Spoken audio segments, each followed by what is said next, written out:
사도행전 18장 9절부터 17절까지 우리 한 목소리로 봉독합니다. 밤에 주께서 환상 가운데 바울에게 말씀하시되 두려워하지 말며 침묵하지 말고 말하라. 내가 너와 함께 있음에 어떤 사람도 너를 대적하여 해롭게 할 자가 없을 것이니 이는 이 성중에 내 백성이 많음이라 하시더라. 1년 6개월을 머물며 그들 가운데서 하나님의 말씀을 가르치시니라. 갈리오가 아가야 총독되었을 때에 유대인이 일제히 일어나 바울을 대적하여 법정으로 데리고 가서 말하되 이 사람이 율법을 어기면서 하나님을 경외하라고 권한다 하거늘 바울이 입을 열고자 할 때에 갈리오가 유대인들에게 이르되 너희 유대인들아 만일 이것이 무슨 부정한 일이나 불량한 행동이었으면 내가 너희 말을 들어주는 것이 옳거니와 만일 문제가 언어와 명칭과 너희 법에 관한 것이면 너희가 스스로 처리하라. 나는 이러한 일에 재판장 되기를 원하지 아니하노라 하고 그들을 법정에서 쫓아내니 모든 사람이 해당장 소수대네를 잡아 법정 앞에서 때리되 갈리오가 이 일을 상관하지 아니하니라. 아멘. 네, 오늘 사도행전 18장 9절부터 17절을 읽었는데요. 함께 은혜를 나눌 제목은 하나님의 사람이라는 제목입니다. 하나님께서 이 고린도 지역에서 복음 증거하는 바울에게 임하셔서 역사하시는 내용들이 나오는데요. 먼저 이 바울이 이 고린도 지역에서 복음 전할 때 지극히 작은 자의 모습으로 좀 힘들었던 그런 모습이 비춰집니다. 집회 장소도 이제 회당에서 개인 집으로 옮기게 되고 뭔가 고린도 도시에서 경제적으로도 어려워져 있었고 또 복음을 전했지만 그렇게 반응이 처음에는 좋지 않았죠. 같은 민족 유대인들에게 배척당했습니다. 또 그 직전 도시 아덴에서도 복음 전했던 그 효과가 미비했죠. 그런 가운데 좀 인간적으로도 기운이 좀 빠져 있었던 것 같아요. 그때 주님께서 이 전도자 바울을 위로해 주셨습니다.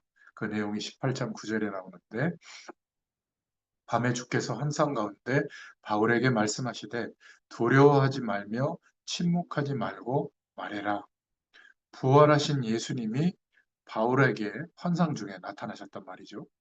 근데 이 예수님이 언제 나타나셨냐면 담에색으로 예수 믿는 사람들을 잡아 죽이러 가던 도중에 예수님이 나타나셨죠. 그래서 창조의 빛을 비춰주시고 당신이 그리스도인 것을 응답으로 깨닫게 해주신 그때 그 예수님이 또 이때 나타나셨으니까 얼마나 감격했는지 한번 생각해 보세요. 그러니까 예수님은 바울을 위로하시기 위해서 친히 환상 중에 기도 중에 그에게 나타나신 것 같습니다. 그때 두려워하지 말며 침묵하지 말고 말해라.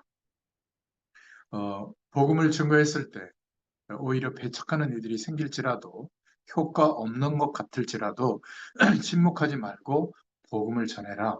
그런 말씀이죠. 어, 배척하는 일들과 효과 없는 것이 연약해져 있을 때는 더 크게 아마 느껴졌을 겁니다. 그러면 힘이 빠질 텐데, 그러나 그런 말씀만 있는 게 아니라 8장 10절에 두려워하지 마라. 내가 너와 함께 있겠다. 어떤 사람도 너를 대적하여 해롭게 할 자가 없다.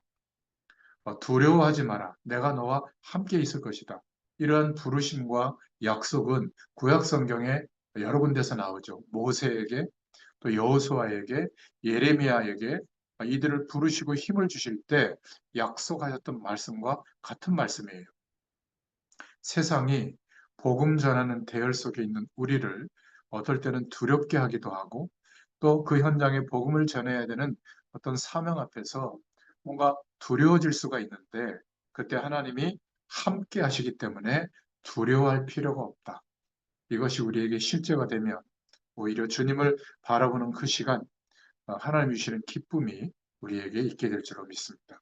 그러면서 바울이 전하는 그 복음 전하는 것이 효과 없는 것처럼 보일지 모르지만 하나님께서 하나님의 방식으로 효과 있게 하시는 거죠. 고린도의 이 성 중에 내 백성이 많이 있다. 그래서 바울은 그런 상황에서 큰 일을 당하고 멈추게 되거나 효과가 전혀 없는 것으로 끝나도록 두지 않으신다.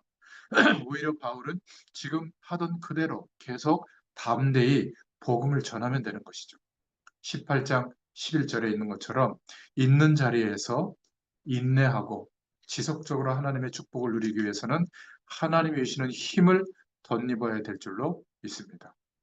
지금 복음 때문에 우리가 하고 있는 일이 어떨 때는 효과가 없어 보일 때도 있습니다. 그러면 힘이 들죠. 하지만 하나님께서 그 일을 통해서 어떤 하나님의 계획을 이루실지를 생각해 봐야 됩니다. 당장은 눈에 효과적인 어떤 내용이 보이지 않아도 하나님께서 그 일을 통해서 나중에 크게 그 일을 사용하실 수도 있는 거거든요. 그래서 하나님께서 지금 함께 하시고 위로하시는 하나님 주시는 힘과 그 음성을 들어야 될 줄로 믿습니다. 그 힘과 하나님의 음성이 있다면 힘을 내서 우리는 전도자로서 그 길을 갈 수 있게 될 줄로 믿습니다. 예수님이 그렇게 격려하시는 인도하심으로 바울은 고린도에 1년 6개월을 머물며 11절에 그들 가운데서 하나님의 말씀을 가르치니라 이렇게 나와 있죠. 그 어떤 도시보다 더 오랜 시간 머물면서 복음을 전했습니다. 우리가 주의 인도를 받을 때 무엇인가를 지속하고 길게 하기 위해서는 이러한 영적인 힘이 있어야 될 줄로 믿습니다. 있는 자리에서 어떨 때는 좀 인내해야 될 필요가 있거든요. 하나님의 힘을 덧입을 수 있기를 바랍니다. 하나님의 임재하시는 그 힘으로 오늘 우리에게 주어진 자리에서 바울처럼 더 오랫동안 하나님의 인도를 받을 수 있게 되는 겁니다. 이 은혜가 있기를 바랍니다. 두 번째로 하나님의 적극적으로 보호하시는 응답들이 이제 나오기 시작하는데요. 사도행전 18장 12절에 보니까 바울을 적대하는 유대인들이 기회를 엿보다가 갈리오가 아가야 총독이 되었을 때 어, 새롭게 부임했을 때를 기점으로 역사적으로 이렇게 나와 있는 기록이기 때문에 51년 7월쯤이 되는 것 같아요. 총독으로 새로 부임했을 때 유대인들은 안전을 그렇게 요하는 총독의 마음을 이용해서 일제히 일어나 바울을 대적하여 법정으로 데리고 가서 바울을 고소하게 된 겁니다. 그런데 참 희한한 것은 다른 지역하고 다르게 이 총독의 반응이에요. 18장 14절 15절에 나오는데 유대인들의 고소에 바울이 대답하려고 했는데 먼저 총독이 말하는 겁니다. 바울이 입을 열고자 할 때 갈리오가 유대인들에게 이르되 너희 유대인들아 만일 이것이 무슨 부정한 일이나 불량한 행동이었다면 내가 너희 말을 들어주는 것이 옳거니와 총독은 바울이 불법의 행동을 한 것이 아니다. 이것을 지적하면서요. 어, 만일 문제가 언어와 명칭과 너희 법에 관한 것이면 너희들이 알아서 처리해라. 나는 이런 일에 재판장 되기를 원하지 않는다. 이러면서 총독이 유대인들의 의견을 받아주지 않은 거예요. 오히려 그들이 이 일 때문에 소요를 일으킨 것을 못마땅하게 여긴 것 같아요. 자, 이랬더니 18장 17절에 상황이 급반전이 일어나는 겁니다. 모든 사람이 회당장, 그러니까 유대인들의 가장 유력자거든요. 회당의 회당장 서수대네를 잡아서 법정 앞에서 때리는 거예요. 근데 갈리오가 17절에 이 일을 상관하지 아니하니라. 군중이 바울을 막 고소하다가 갑자기 유대인 회당장을 때리기 시작한 거예요. 무슨 일이 벌어졌을까? 이 모든 사람이 누군지는 특정하지 않았기 때문에 애매하죠. 소요를 일으킨 유대인일 수도 있는데 그들이 소요를 지켜보던 어떤 이방인 군중일 수도 있습니다. 해당장이 맞는 것도 의아한데 앞에서는 유대인들이 바울을 잡아갔는데 왜 그 고소한 것이 받아들여지지 않으니까 회당장이 맞게 된 걸까? 어, 군중이 그 회당장을 매로 치는 대상이 아마 군중도 바뀐 것 같아요. 처음에는 유대인들이 바울을 공격했지만 총독이 유대인의 편을 들어주지 않자 그것을 지켜본 이방인 무리들, 유대인 무리의 우두머리인 회당장을 이방인들이 매로 친 것으로 보입니다. 고린도 지역에는 오히려 이방인 기독교인들이 이때 보면 많이 있었던 것 같아요. 반유대 정서가 당시에 곳곳에 있었기 때문이기도 합니다. 유대인들이 자신들의 기득권으로 바울을 공격하려 했지만 이때 상황이 역전된 거죠. 하나님께서 바울에게 예수님이 약속하신 것처럼 총독과 군중의 마음을 다스리셔서 바울을 보호하신 장면이 나오는 겁니다. 꼭 기억하셔야 돼요.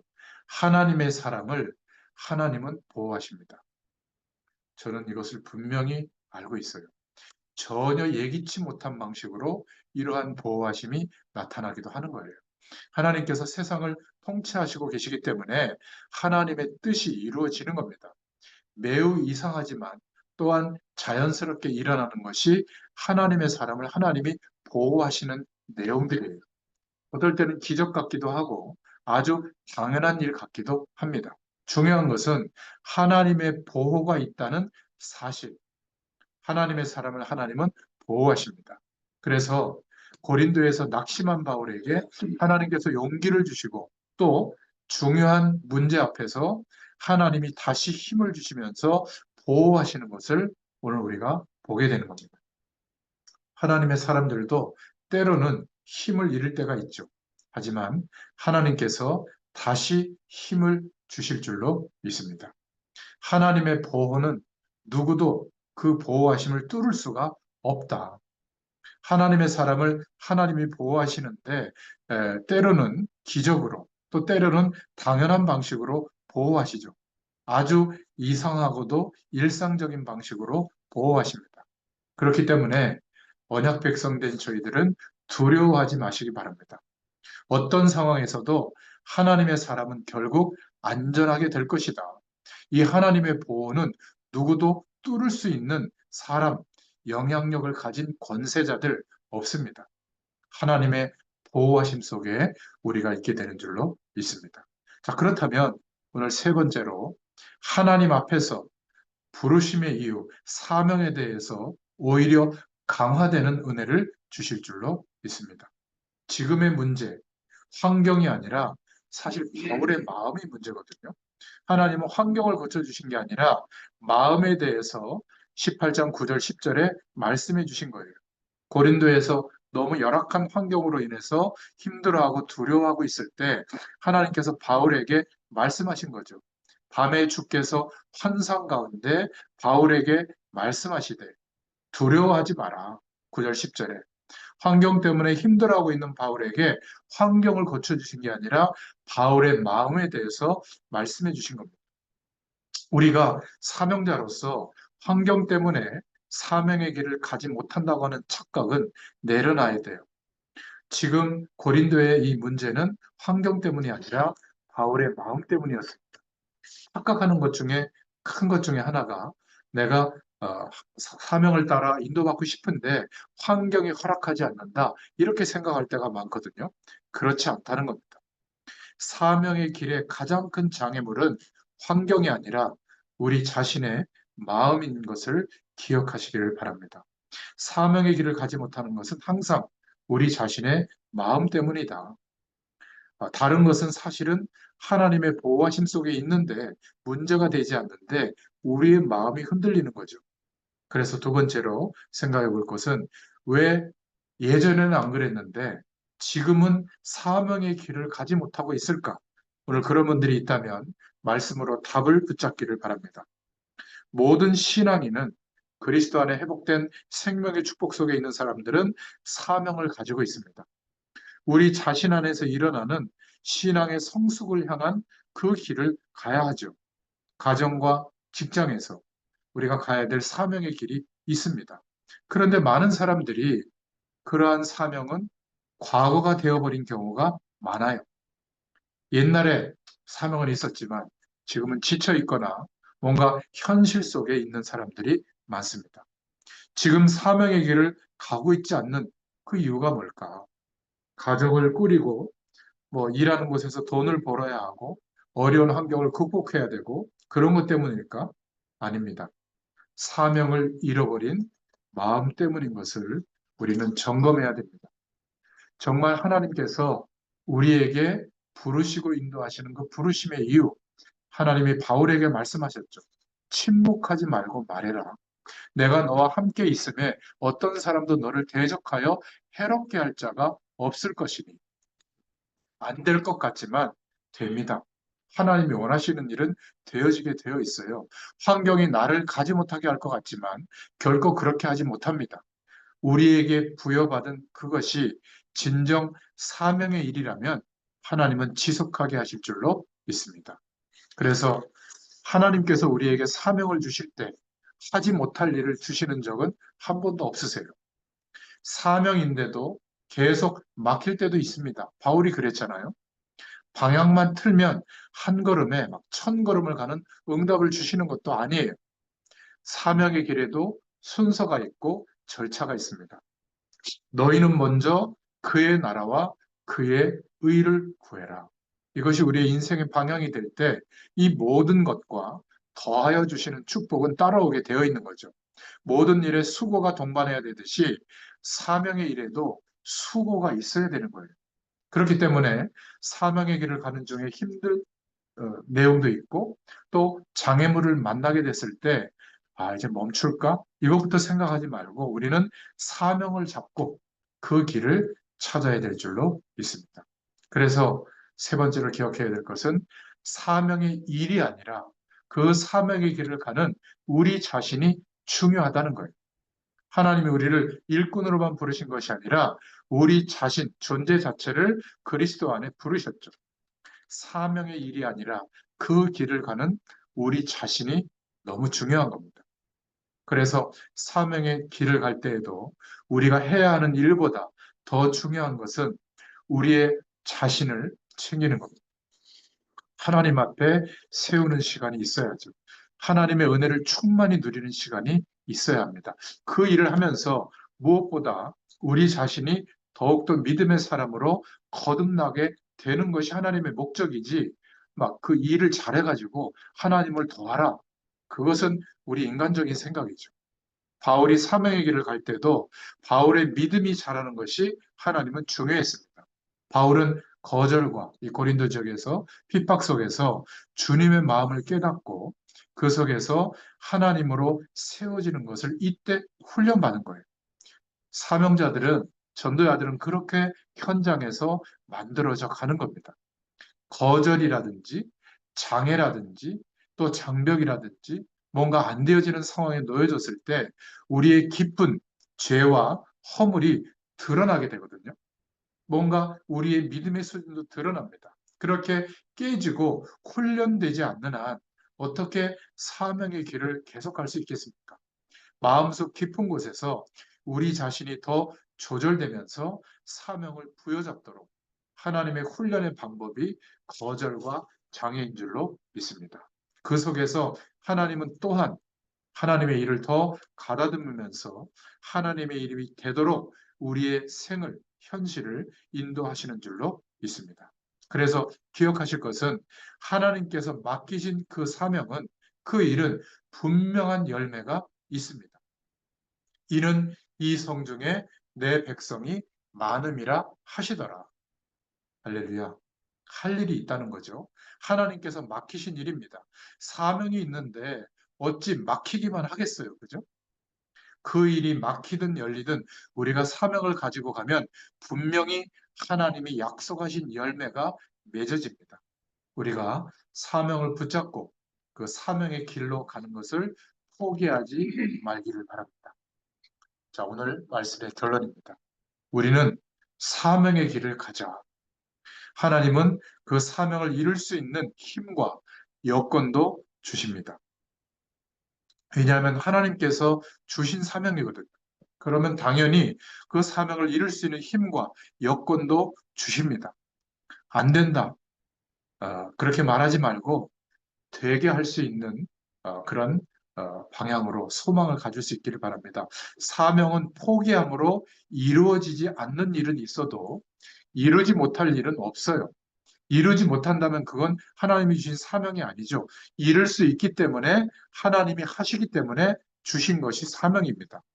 우리가 이루어야 하는 사명이 있다는 것을 명심하시기를 부탁드립니다. 그래서 사명이 있는 사람의 마음은 정말 행복해요. 하나님이 주신 해야 할 일이 있고 또 매일매일 그 응답과 열매가 있다는 것은 행복합니다. 사명자가 사명의 응답이 없을 때 가장 힘들거든요. 바울은 힘들어도 사명의 마음으로 그 길을 갖고 하나님께서 지속할 수 있는 힘을 주셨습니다. 우리 모두도 그런 은혜 속에 있는 줄로 믿습니다. 사명을 알고 사명을 이루면서 우리가 살기를 축원드립니다. 환경 탓은 너무 어, 하지 말고 그 환경도 어떤 면에서 하나님이 주신 것이라면 감사함을 우리가 나아가야 될 줄로 믿습니다. 창세기 1장 28절에 우리를 향한 하나님의 기본적인 마음은 생육하고 번성하고 다스리고 정복하는 겁니다. 하나님은 우리에게 환경을 초월해서 사명을 주신 게 아니라 그 환경 안에서 사명을 주신 거예요. 사명을 멈추게 하는 것은 결코 외부 요인이 아니라 우리 자신의 마음 때문이라는 것을 기억하시기를 바랍니다. 사명의 마음을 가다듬고 우리는 사명의 길을 갈 수 있기를 축원합니다. 우리가 지금 어떤 일을 하고 있든지 사명의 일을 하자. 오늘 그게 결론이에요. 사명은 다른 어떤 큰 역사보다 하나님 자녀된 우리 자신에게 가장 위대한 역사가 되는 줄로 믿습니다. 그래서 사명은 멀리 있는 게 아니에요. 지금 우리가 할 수 없는 것은 사명이 아닙니다. 분명 우리는 모두는 각자가 이루어야 하는 사명 그 위에 우리의 날마다 매일매일이 있다는 것을 기억하시기를 바랍니다. 그래서 마지막 네 번째, 내가 가야 하는 사명의 길을 알고 그 사명의 일을 이루어가는 삶이 될 수 있기를 축원드립니다. 하나님의 일을 하려다가 좌절하고 멈춰 있는 사람이 많은 것 같아요.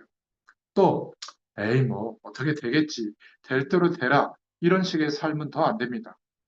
어떤 사람은 소명의 일에 대해 사명을 가져야 되는데, 소명의 일이 아닌, 하나님이 허락하신 일이 아닌 그러한 일에 마음을 쏟다가 좌절하는 것을 많이 봅니다. 또, 사명의 일이라도 너무 쉽게 하려고 하다가 포기하기도 합니다. 우리는 그리스도 안에서 하나님 주시는 힘을 얻고 일어설 수 있기를 축원드립니다. 내가 가야 하는 사명의 길을 알고 그 일을 이루어가는 삶이 될 수 있기를 바랍니다. 크든 작든 사명의 일이라면 우리의 산업, 우리의 직업, 우리의 사명의 일은 모두 위대하고 하나님이 보실 때 귀하게 보는 줄로 믿습니다. 이 은혜가 임하는 사도행전의 응답이 우리 산업 현장에 열매가 맺어지기를 축원합니다. 기도하겠습니다. 하나님 감사합니다. 오늘도 사도행전의 말씀을 통하여 산업 현장에서 하나님의 원하시는 뜻과 계획을 따라 사명의 길을 걸을 수 있도록 축복해 주심을 감사합니다. 이 은혜가 우리에게 있게 하시고 우리의 일에 있게 하시고 우리의 사명에 있게 되도록 먼저 우리 자신에게 충만한 은혜를 더하여 주시옵소서. 예수님의 이름으로 감사하며 기도드렸습니다. 아멘. 감사합니다.